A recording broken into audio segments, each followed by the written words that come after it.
દેશના દુશ્મનો ક્યાં ક્યાં છુપાયેલા હોય છે કદાચ એનો અંદાજો લગાવવો પણ મુશ્કેલ હોય બની શકે કે આપણે જેને રોજ મળતા હોઈએ એક સામાન્ય વ્યક્તિ લાગતો હોય એ પણ પાડોશી દેશનો કોઈ એજન્ટ હોય અથવા તો ત્યાંના કોઈ આતંકવાદી સંગઠન સાથે સંકળાયેલો વ્યક્તિ હોય અને એનઆઈએના દરોડામાં દેશવ્યાપી દરોડા પાડવામાં આવ્યા છે અને એમાં આ વાત સામે આવી છે। એ ત્રણ દ્રશ્યો આપને બતાવવા છે કે જ્યાં એનઆઈએ સર્ચ ઓપરેશન હાથ ધર્યું હતું અને ત્યાંથી દેશના દુશ્મનો સામે આવ્યા છે। અમદાવાદના ચેખલામાં સાણંદના ચેખલામાં પણ આ સર્ચ ઓપરેશન ધરવામાં આવ્યું। એની સાથે સાથે उत्तर प्रदेशના ઝાંસીમાં, જમ્મુ કાશ્મીરના અનંતનાગમાં અને ગુજરાતમાં પણ સાણંદમાં સર્ચ ઓપરેશન હાથ ધરવામાં આવ્યું। ગુજરાતના સાણંદમાં સર્ચ ઓપરેશન જે હાથ ધરવામાં આવ્યું હતું ત્યાં એક શંકાસ્પદ વ્યક્તિ હોવાનું જાણવા મળ્યું હતું અને એની અત્યારે પૂછપરછ કરવામાં આવી રહી છે।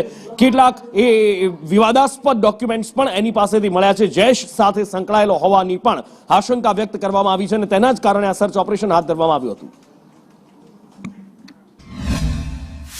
ग्राम्य पुलिस द्वारा गई काले मोडी रात्रे साणंदना चीखला खाते आवेलू आ जे मद्रेसा है त्या रेड है ते करवामां आवी हती।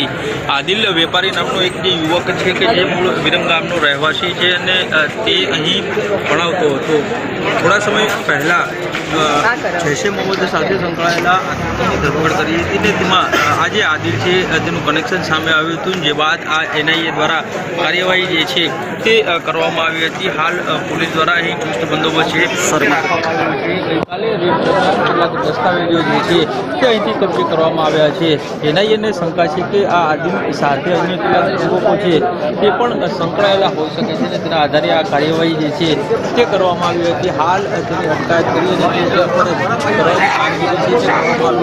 એનઆઈએ દ્વારા ગઈકાલે અહીં રેડ કરવામાં આવી હતી ત્યારે ગ્રામ્ય પોલીસે તેને સાથે રાખવામાં આવી હતી અને હાલ આ અંગે વધુ કેટલીક માહિતી એકત્ર કરવાનો પ્રયત્ન એજન્સીઓ દ્વારા કરવામાં આવી રહ્યો છે। કેમેરામેન કુંતલ મહેતા સાથે કશ્યપ જોશી, સંદેશ ન્યૂઝ।